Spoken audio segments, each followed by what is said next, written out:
Hey guys, welcome back to Willpower Garage.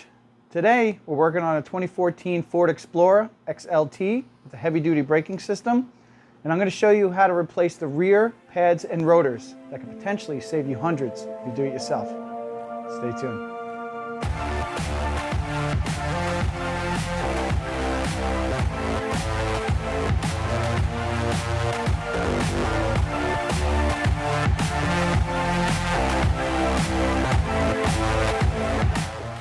So, to replace the rear brakes on your Ford Explorer, it's relatively straightforward. The only thing is the emergency brake on the rear is integrated into the caliper.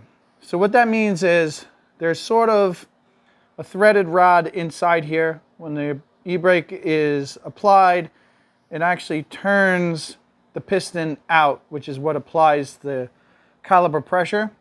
So if you guys have ever seen some of my other videos on brake repair jobs, I like to use a pry bar to try to compress the piston before I remove it.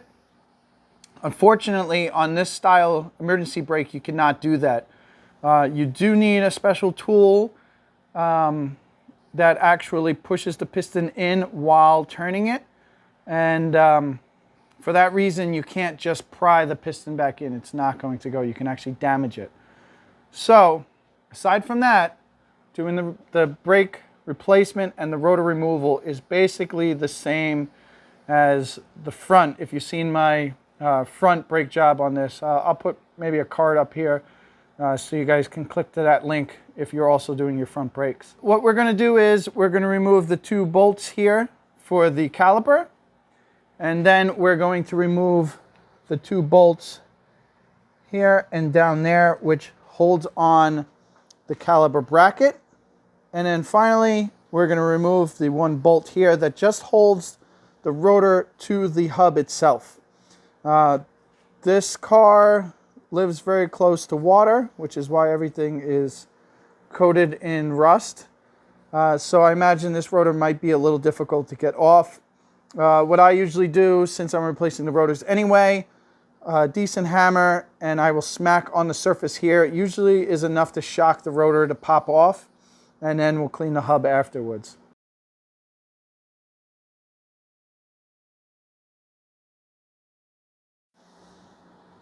Okay guys, so I wanted to show you real quick the condition of the back of this rotor. So many people would take a look at the front here, usually through the wheel itself, and say, okay, the rotor looks fine. I could probably just put pads on this. Well, if you look on the inside of the rotor, you can see that there's only a small little strip here that the pad is actually riding on. That's because the rest of this thing is so built up with rust that that pad is barely touching any kind of metal. And what happens is this rust actually acts like an insulator that holds the pad away from the rotor, takes the heat away faster, and basically leads to poor brake performance. So you might put a new set of pads on, but your braking performance is going to be horrible. So this is one of the reasons why anytime I quote a brake job, I really recommend replacing the rotors. Usually as cheap as $30 and maybe as much as $130 up to $150 depending on the vehicle. But by replacing the rotor at the same time as the pads, you get a much better braking performance. The other thing is, you probably saw in the hyperlapse, I had to hit this rotor pretty hard to get it to pop off of the hub. That's because this area here usually builds up with rust and holds that rotor on. So we're going to clean up the hub really well here. Make sure all this rust is cleaned up. And then I'm going to apply some anti-seize around the hub before I put the new rotor on, so that when I have to replace these rotors in the future, it's going to come off much easier. I'm also going to clean up the caliper bracket. This one in particular utilizes these little steel springs for the guides on the pads, which are great. But on the underside, a lot of times what happens is rust builds up underneath and pushes that tab up, which can actually lead to the pad getting stuck on that bracket. And then you can actually, you'll apply the brakes, that pad will stick, the caliper won't retract right, and it'll overheat the brake pads in the rotor, and you'll have to replace everything. So just make sure that when you take these clips off, you clean them. Not all the brake kits come with new clips. If these are in good condition, you can usually clean them up. I would still pull them off and make sure the bracket underneath is clean before you put them back on and put new pads on.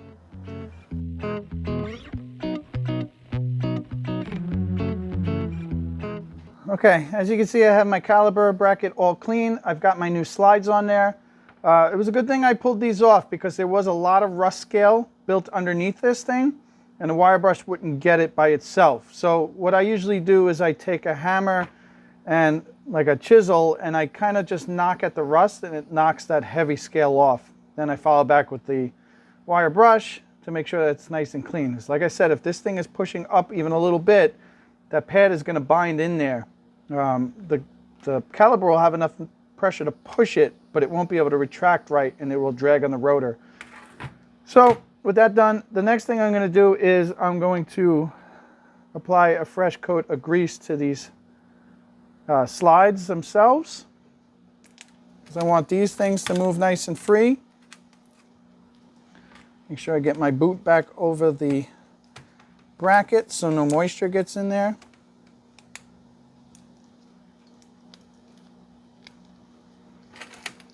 To both sides.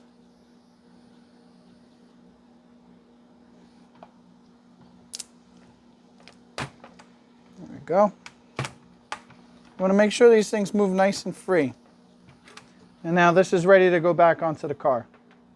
Okay, like I said, there's a special tool you need to retract this caliper. But before we do that, we want to clean off around this caliper here to make sure there's no dirt or anything that's going to get stuck in there when I go to retract it.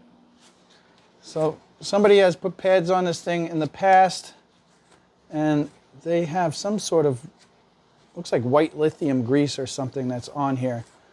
But right now, all I'm really concerned with is to make sure the boot is clean.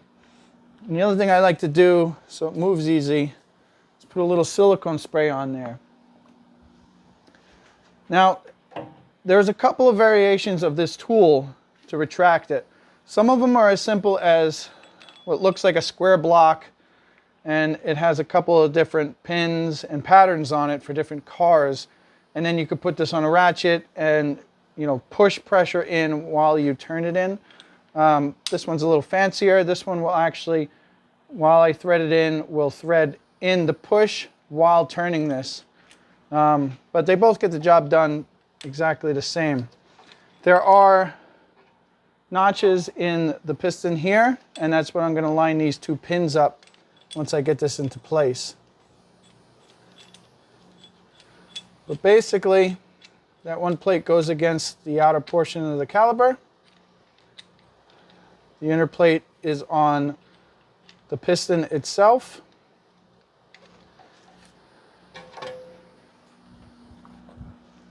And then we're going to use a wrench just to turn this in. It's probably a little hard to show up on the camera, but as I rotate this, it's forcing the piston back into its place, and I'm not causing any damage to the emergency brake.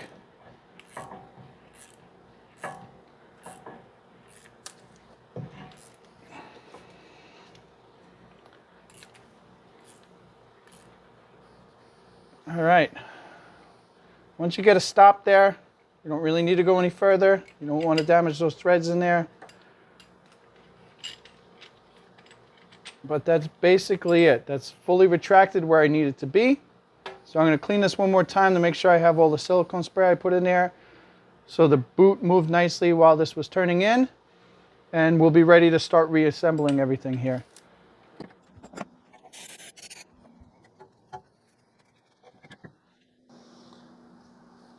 All right, let's do this thing real time. so you guys can see how simple it is to put this back together.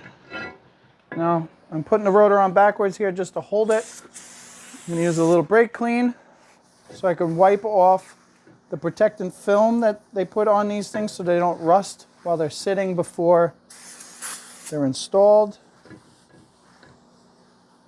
So I'm just using a little brake clean and a rag.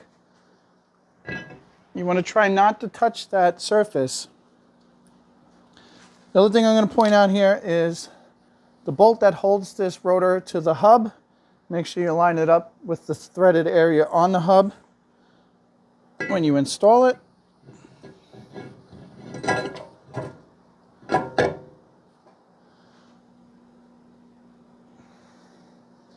Put a little anti-seize on that bolt as well for the next time you go to do a brake job. I've had to fight with many of these over the years, and it's not fun to have to drill it out.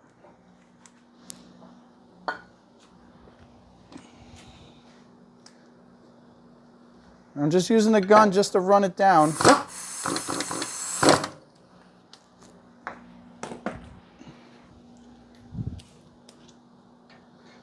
I'm not sure on the torque spec of this bolt. It's not really critical. All it does is hold the rotor to the hub. What really holds the hub in place is the wheel itself. The lug nuts is what really is holding this into place. This is just to hold it while it's being assembled and to really keep it just nice and tight against the hub. Say you got to take the wheel off or something. It's not, it doesn't kind of become misplaced. So you just need to snug that down. It doesn't need to be very, very tight. But now that that's snugged up, I'm going to take brake clean here and we're going to clean the front side. Make sure I get all my little greasy fingerprints off of the machine surface here. Again, I'm not worried about the hub area at all. My rotor is on, tighten into place. First things first, we're going to put our cleaned up, rebuilt caliper bracket into place. And we're going to run the bolts down by hand. And I saw some contradicting information when I was trying to look up the torque specs for these. But it seems to be that these bolts should be torqued to 111 foot-pounds. At least that's the consensus. So that's what I'm going to torque these down to. So I'm going to run them all the way down by hand as far as I can.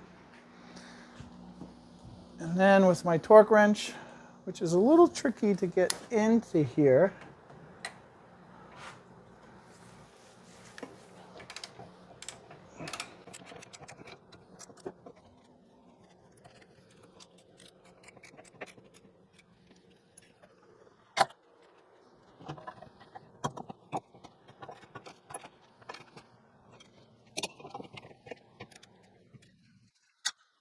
all right, now that my bracket is torqued, now we could put on our brake pads. The inboard pad is the pad that has the squealer, and that always goes with the direction of rotation. So that squealer should face up. At least on this side. I am on the driver's side of the car. So that's the side I'm putting the pad.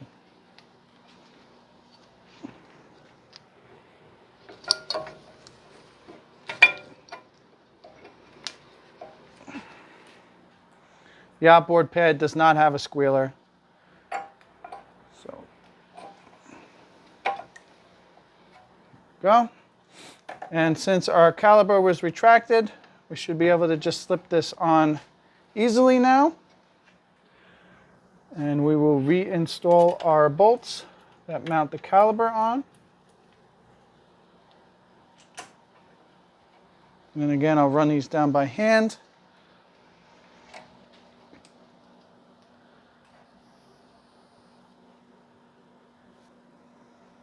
And these bolts get torqued down to 24 foot-pounds.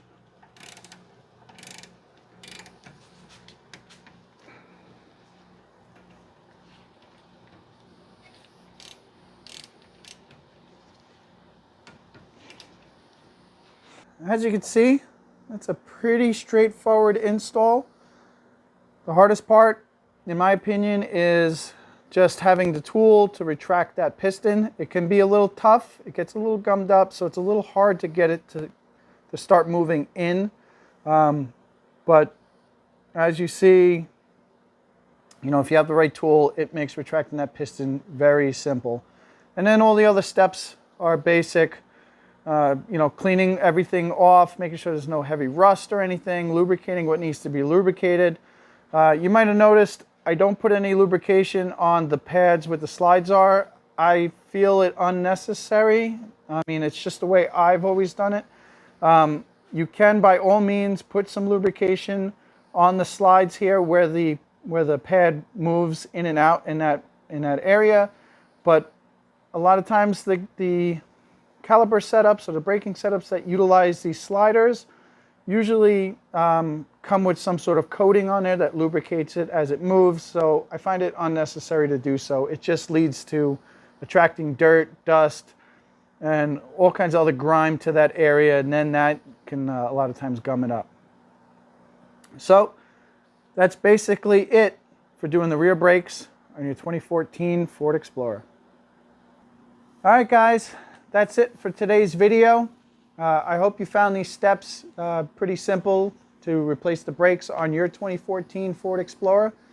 As always, if you have any questions, just leave me a comment below. I'll try to answer it as fast as I can and as accurately as I can.